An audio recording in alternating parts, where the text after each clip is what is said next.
Hello guys, അപ്പൊ എല്ലാവർക്കും സുഖമല്ലേ? അപ്പൊ ഞാനും അമ്മയും കൂടെ ഒരു സ്ഥലം വരെ പോവാണ്, കാണിച്ചു തരാം. അപ്പൊ അമ്മയ്ക്ക് വീഡിയോ എടുക്കുന്ന ഫോട്ടോ എടുക്കുന്നു എന്ന് കൊച്ചു കള്ളി നിന്നതാണ്, പക്ഷെ വീഡിയോ ആയിപ്പോയി. അങ്ങനെ ഞങ്ങൾ രണ്ടും കൂടെ ബസ്സിലാണ് പോകുന്നത്.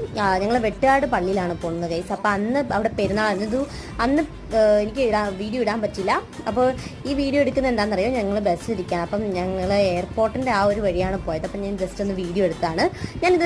ഞാൻ ഇതുവരെ ആയിട്ടും ഈ ഒരു വഴി വന്നിട്ടില്ല കേട്ടോ, അതാണ്. അങ്ങനെ ഞാനും അമ്മയും ശംഖുമുഖത്തൊക്കെ ഇറങ്ങിയിട്ട് അവിടെ നിന്ന് ഞങ്ങൾ നടന്നു വെട്ടാട് പള്ളി വരെ. 1 കിലോമീറ്റർ പുറത്തുണ്ടായിരുന്നു, 1 കിലോമീറ്റർ അറൗണ്ട് അത്രേ ഉണ്ടായിരുന്നുള്ളൂ. അങ്ങനെ നടന്നപ്പോഴത്തേനും ആദ്യം വിചാരിച്ചു നടക്കണ്ടായിരുന്നു, പക്ഷെ നടന്നത് നന്നായി. കാരണം ഭയങ്കര ബ്ലോക്കാണ്, വണ്ടിക്കൊന്നും പോകാൻ പറ്റാത്ത രീതിയിലുള്ള ബ്ലോക്കായിരുന്നു. ഇപ്പൊ ബ്ലോക്കില്ല കേസ്, കുറെ കൂടെ മുന്നോട്ട് നല്ല ബ്ലോക്കായിരുന്നു. പിന്നെ ലൈറ്റൊക്കെ കണ്ട് നടക്കാൻ നല്ല രസമായിരുന്നെങ്കിലും പകുതി വെച്ച് ഞാൻ നടന്നു. പക്ഷെ അമ്മ ഭയങ്കര എനർജിയാണ് ഗൈസ്. അപ്പൊ ഇത്ര വീഡിയോ ഒക്കെ എടുക്കാൻ പറ്റുള്ളൂ. നല്ല ഭംഗിയുണ്ടായിരുന്നു പള്ളിയൊക്കെ കാണാൻ, സൂചി കുത്താൻ ഇടയില്ലായിരുന്നു ഗൈസ്. അപ്പൊ അടുത്ത വീഡിയോ കാണാം.